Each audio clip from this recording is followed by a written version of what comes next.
You think wealth is earned by trading more of your time for more money. No, that's only the logic of the poor. True wealth isn't something you chase, it's something that chases you. It's an invisible force, like the wind pushing a ship, like the tide lifting its hull. You barely exert effort, yet your speed grows faster and faster, unstoppable. This force has a name: compounding. Compounding is not just a mathematical formula. It's a way of living, a belief, a way of seeing the world. Most people, when they hear compounding, think of bank interest or investment returns. But Warren Buffett spent his whole life proving that compounding goes far beyond money. It's the compounding of mindset, of habits, of relationships, of knowledge, of life itself. When he bought his first stock at age 11, it wasn't because he wanted to get rich overnight, it was because he understood one thing. Time is the greatest capital. When you have time, you have the possibility of turning a grain of sand into a mountain of gold. The tragedy is, most people waste their time proving they're right or proving others wrong. They burn their energy on short-term victories, forgetting the game has only just begun. Buffett once said, "The reason I've been successful is not because I'm smarter than others, but because I've stayed patient longer than others." Patience is the fuel for compounding. Without patience, compounding is like a windless ship drifting in place while others sail away. This is why most people never enjoy the rewards of compounding. They stop just one step away from the breakthrough, chasing a path that looks faster. But the truth is, the so-called faster path is often a trap. Think about planting a tree. In the first year, you see almost no change in the thickness of the trunk. In the second year, perhaps only a few more leaves. But by the 5th or 10th year, you look up and can't even see its top, yet it keeps growing, even if you no longer water it. Wealth works the same way. In year 1, year 2, year 3, you doubt, you grow restless, you want to quit. But by the 10th year, you'll thank your past self for not stopping. However, simply understanding compounding is not enough. You need a mindset worthy of it. That mindset is called delayed gratification. Can you resist today's pleasure for a greater tomorrow? Can you keep working while others celebrate, keep saving while others party? This is compounding's first test. Humans are wired for instant reward. You post a picture, you get likes right away. You buy new clothes, you feel happy immediately. You eat a slice of cake, you instantly please your taste buds. But in the world of compounding, it's the opposite. It won't reward you immediately. In fact, it will deliberately ignore you for a long, long time. That silent period is the dividing line between the strong and the weak. The weak doubt themselves in the silence, the strong shape themselves in the silence. Abraham Lincoln lost countless elections, was mocked, doubted, ignored, but he knew that the power to change a nation didn't come from one speech that won applause, but from decades of persistence. Thomas Edison failed thousands of experiments and never quit, because he knew each experiment was like accumulating interest. One failure was not zero, it was another layer of experience. That's how compounding works, quietly, in places you can't see, storing up future explosions. But this path is never gentle.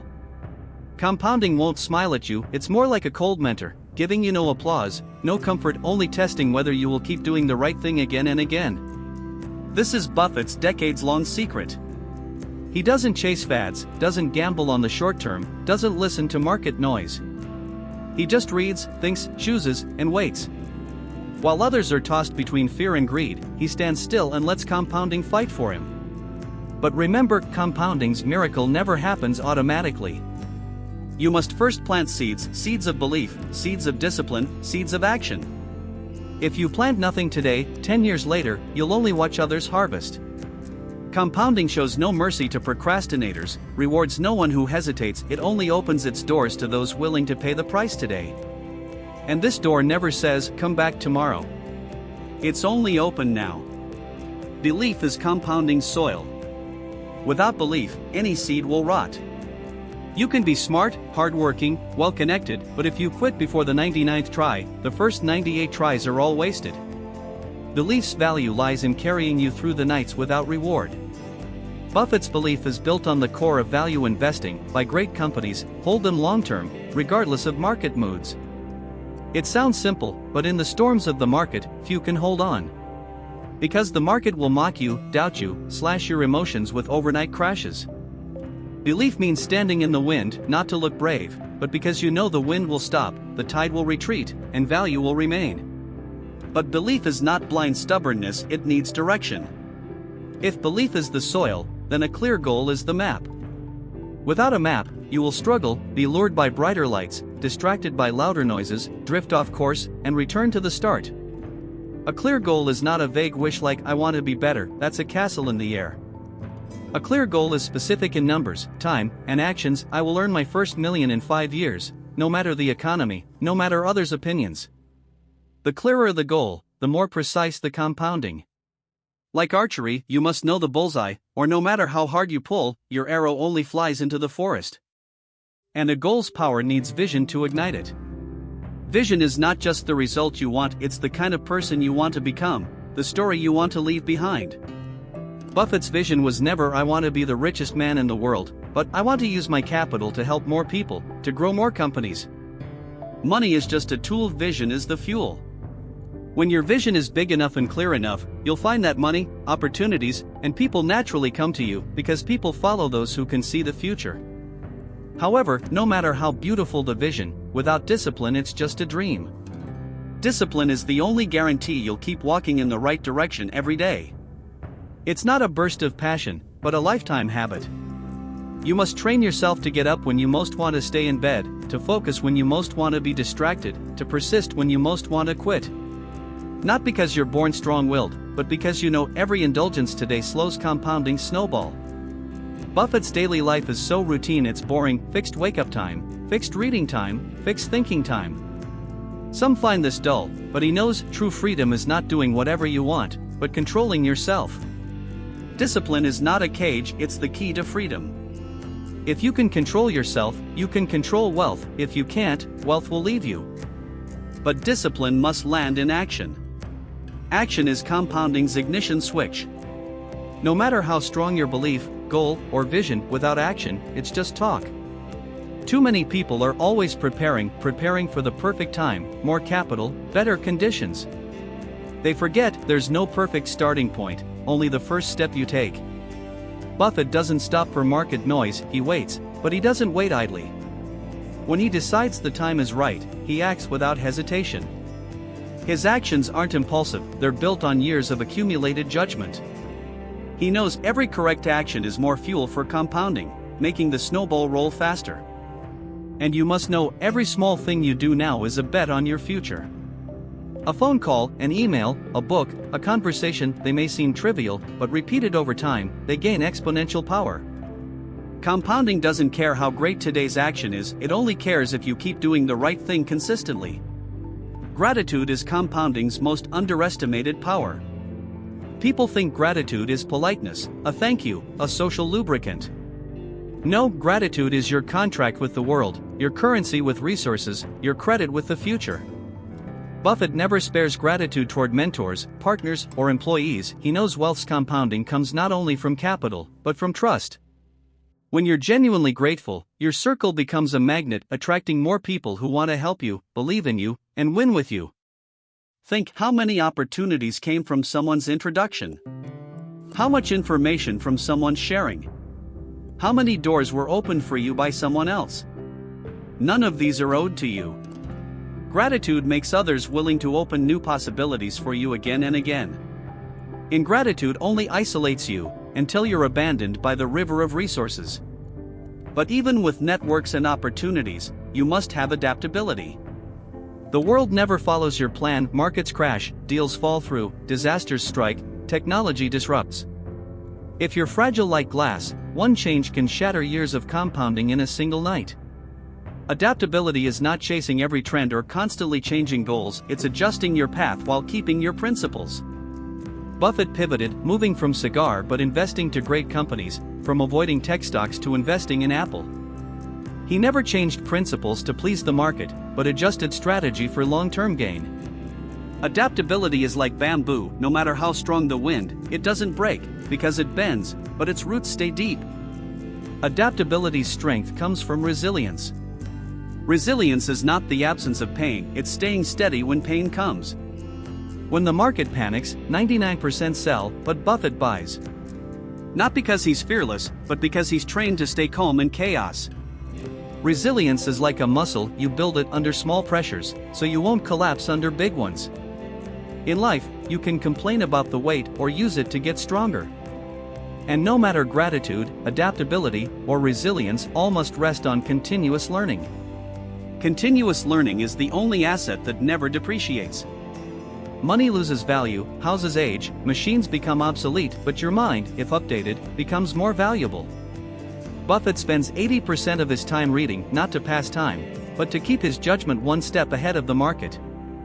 He says, the best investment you can make is in yourself. Every book, every deep thought, every conversation with a master becomes your confidence in decision-making. While others see only noise, you see the outline of the future. Continuous learning makes you sharper, able to spot the bets worth holding for decades. Without learning, compounding is like driving at night, you can move forward, but never know where you're headed. When gratitude brings you resources, adaptability keeps you on course, resilience stops you from collapsing, and learning upgrades your mind, compounding becomes an unstoppable force, pushing you to heights unreachable by others. Letting wealth work for you is not a romantic slogan, it's a cold, calculated strategy. Most people spend life trading time for money, but Buffett knew early, if you don't make money work for you, you'll work for money forever. When you master compounding, you understand money isn't for spending, it's for summoning more money.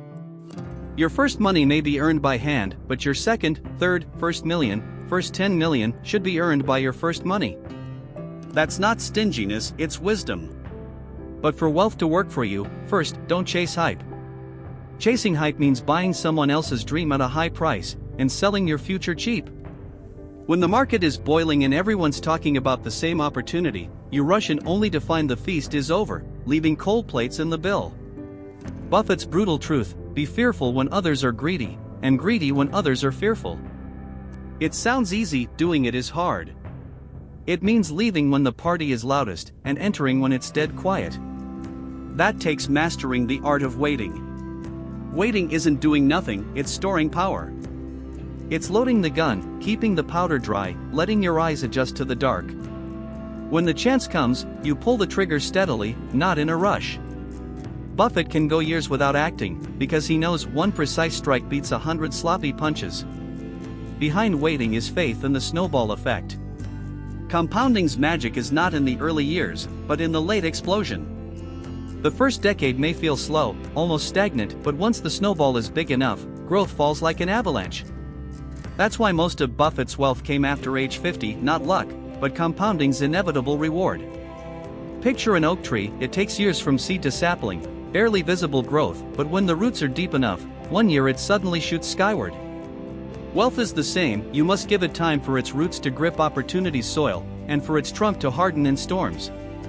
Most quit because they never wait for that moment. But when the snowball accelerates, you find money is only a side effect. The real prize is meaning. Meaning isn't numbers in an account, it's what you can do with them. Whose dreams you can help fulfill, whose lives you can change, what footprints you can leave. Buffett gave most of his wealth to charity, not because he doesn't love money, but because he knows money's value lies in its flow, in creating possibility. In the end, you realize compounding isn't just a wealth game, it's a metaphor for life. Every minute, every effort, every sincere relationship, every intentional growth, you'll one day see them return in ways you never expected. True wealth is not having more, but having the freedom to do what you want, with whom you want, where you want. Remember, compounding favors no one, but it is loyal to those who respect it. It won't speed up because you're smart, nor slow down because you're lazy. Its only rule: long-term, consistent, patient. And these three are exactly what most people lack. People overestimate what they can do in a year, and underestimate what they can do in 10. They plant seeds like gardeners, but want fruit the next day. They see others harvest, forgetting those flowers came from 10 years of watering, fertilizing, pruning. So compounding's first step is learning to be friends with time, not race against it. But that doesn't mean waiting for the perfect start. Perfection will never come. Start now, with what you control, with what you can do, with small accumulations. The Buffett path to wealth isn't one earth-shattering investment, it's countless ordinary days of right choices. One more page read today, one more dollar saved today, one more impulse purchase refused, one more careful thought about an opportunity. These tiny, nearly invisible actions are your snowball's first layer of snow. Don't fear slowness, fear stopping. You may fall from a mistake, you may doubt after a failure, but remember, falling and failing don't end the game, stopping does. Every time you stand back up, compounding restarts. Every time you persist, the snowball speeds up again. In the end, you'll see wealth was just the beginning. Compounding gives you far more than numbers. It shows your patience, your belief, your clarity. It gives you a mind unshaken by short-term swings, and the confidence to face storms ahead. One day, standing on life's high ground, you'll look back and realize those seemingly insignificant days, those quiet mornings and late nights, those lonely waits, were the only reasons you made it here. You'll thank the self who didn't quit, the efforts that didn't pay off right away, the choice to embrace compounding instead of fleeting excitement. So from today, master compounding. Let wealth work for you, and let your life work for itself. Build with time, drive with belief, deliver with action. While others chase a few coins today, you'll be laying the foundations for freedom a decade from now. Remember, compounding's power won't shock you today, won't change you tomorrow, but one day, it will transform your life completely. And in that moment, you'll know every wait was worth it.